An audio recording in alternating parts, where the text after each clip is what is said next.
Hey, what's up guys? Today I'm doing my January and February wrap-up for 2020. Okay, so I read 3 books in January, which is why I didn't make like just a wrap-up for January, because I thought that'd be super short and like, I don't want to say boring, but like, I don't know, just not the best video. So I'm now combining them because I read 3 books in January and 6 books in February, so I have 9 books to tell you about. So the first book I read in January, or of the whole year, was Poems to See illustrated by Julian Peters. I got this arc from Edelweiss from Plow Publicity. I gave this book 4.25 stars. I actually really quite enjoyed it. It's basically a mix combination of classic poetry, including poems by Edgar Allan Poe, T.S. Eliot, Emily Dickinson, very famous poets throughout time, and Julian Peters illustrates them and adds a more visual piece to them. I like poetry, but I don't know a whole lot about it, and I hadn't read actually most of these poems. So reading them was a lot of fun for me. With the illustrations especially, and I highly recommend it. I can't find when it publishes, or like if it did already, but it comes out this year if it hasn't already, so it's really good. I highly recommend it. Then I read The Starless See by Erin Morgenstern, which I gave 4.5 stars. I read this for sophisticated books and Yasmin the Readers. Is that what they're called? I'm literally might be blanking. But their book club, Accio Book Club. If I'm saying that wrong, I'm sorry, but I don't know Harry Potter. In January, they read The Starless See, and so I read it as well, and I really, really enjoyed this book. It's very large, but like really good, and packs a lot of a punch, just because like it's very intricate and a lot of things happen throughout it, and it's kind of, you have to, there's almost like a mysterious element throughout, trying to figure out what's happening and how the Starless Sea came about and just different things that have happened. But this is about a boy, Zachary. He is in college and he finds a book in his library that depicts a part of his life that he remembers, and he kind of goes on a hunt to figure out why this book has his life, his story in it. And it's very like intricate and complex, and I thought it was really good. I really enjoyed it, definitely more than The Night Circus by Erin Morgenstern. So if you liked that, I would try this one to see if you like it more or less, but I really thought it was good. The third and last book I read in January was another arc, The Names We Take by Trace Kerr, which I unfortunately gave 2.75 stars. This is a dystopian apocalyptic novel about, is her name Pip? I literally think her name is Pip, but I can't remember. Pip, a girl who is unfortunately without parents and without family in this new apocalyptic world. She is with an old man who's a little cuckoo, and she rescues a younger girl, and it's kind of like their journey of like family and LGBTQ acceptance within like the backstory and the flashbacks Pip has. I kind of liked this book. I thought the writing was, I feel bad, I didn't like the writing. I thought it was kind of bad. It was like one of those writing styles, if you could say that. I don't know, I feel so bad, especially because it's an arc, but it's one of those writing styles where the author tried to be very like descriptive and fancy, but at the same time they were only telling you exactly what happened. They weren't really like allowing the reader to feel what was happening, or showing the reader, or invoking a picture to show up in the reader's head. It was just like Pip did this, Iris did this, whatever his name is, you know, like they do this. And yeah, I just thought it was meh. The storyline was a little bit boring too. I also was really irritated with the main character.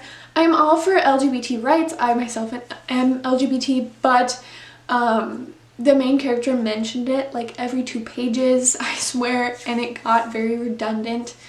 And it doesn't seem authentic when you have a character say it so often. It should be like seen and not told to you, you know, exactly like this person's this, you know. And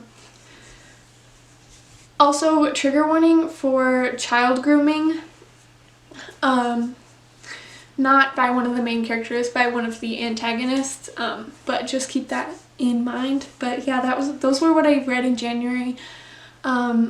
Altogether, like a fine reading month. But let's get to February, where I read 6 books. The first book I read in February was To Kill Mockingbird by Harper Lee. This is my second time reading this, and I read it for school this time. I really enjoyed it. I gave it 4.75 out of 5 stars, and I think I got a lot more from it this time that I read it than I did when I read it when I was younger. If you don't know, this is a book set in the 1930s about a little girl whose father is a white man defending a black man who is wrongfully accused of raping a white woman. And it definitely goes into like race and justice issues, and I think it's like such a classic and everybody needs to read it. It's so good. Then for school, again, I read 12 Angry Men by somebody. I forget his name. It'll be on the screen. 12 Angry Men is like a play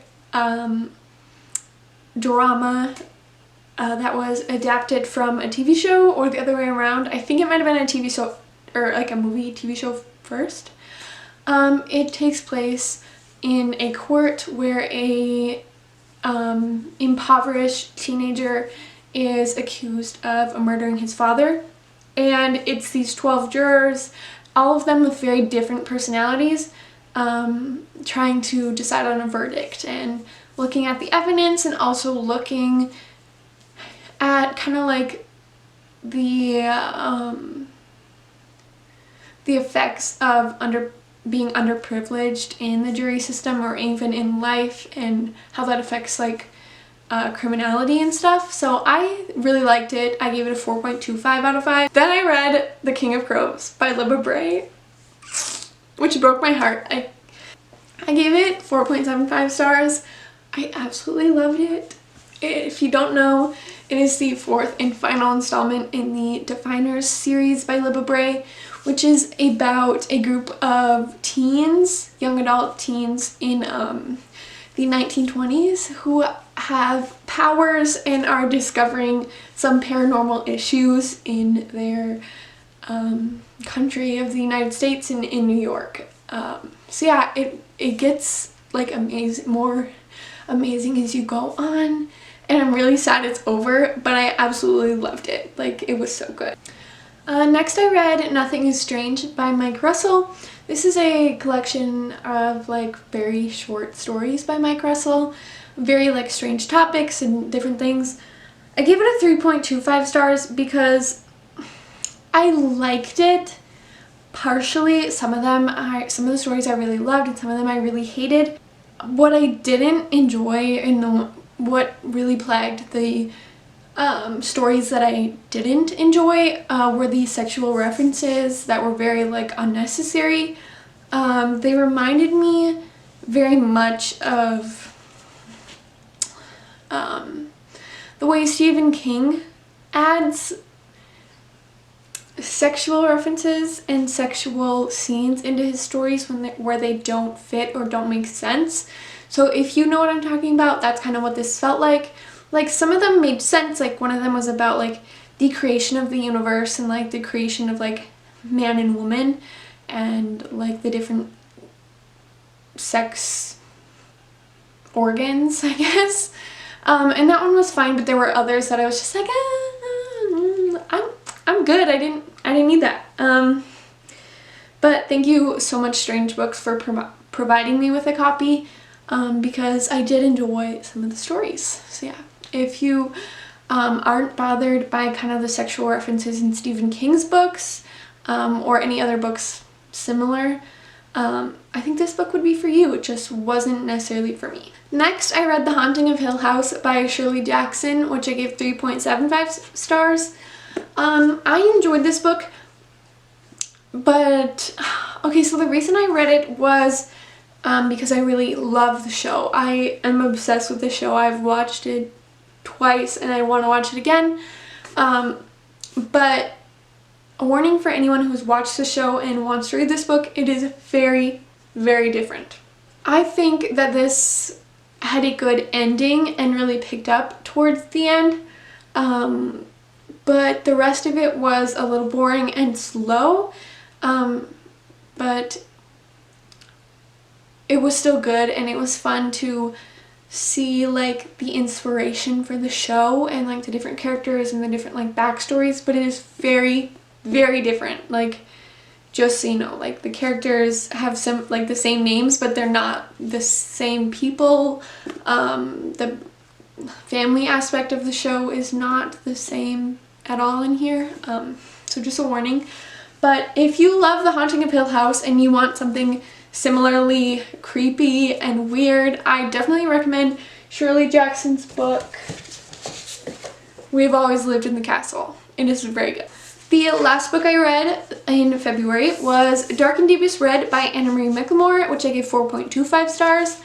4.25 stars is the lowest I've ever given in a book by Anna Marie, which was a little upsetting because I love their writing and their characters, and I still really enjoyed this book, but I think that I wasn't as connected to the I don't know how to explain it. It has 3 different perspectives, and one of those perspectives is from the 1500s, and I really enjoyed the aspect of looking at racism and prejudice against Romani people, as well as Latinx people, and I think that that's something Anna Marie does very well, is really explores different cultures, especially their own Latinx heritage. But I think, I don't really know why I didn't like this as much, but I think it was because I wasn't quite as connected to the characters in like present day. I really loved the characters in like the 1500s, but the present day ones were kind of for me, and I think that's what brought it down. But I can't quite put my finger on it for some reason, but I still really enjoyed this book, and I highly recommend every single one of Anna Marie McLemore's books because they are an amazing person, they are an amazing writer, and they just like have a talent that I am in love with. So those are the 9 books I read over January and February. I hope you enjoyed this wrap up. Let me know if you have read any of these books or what you read in January and February, and you know, maybe what has been your favorite book so far of the year. Let me know, because I would love to know. Maybe I can add stuff to my TBR, or maybe I already own the books and that will help me get to them sooner. Thank you guys so much for watching. Don't forget to like, comment, and subscribe. It means a lot to me. Bye!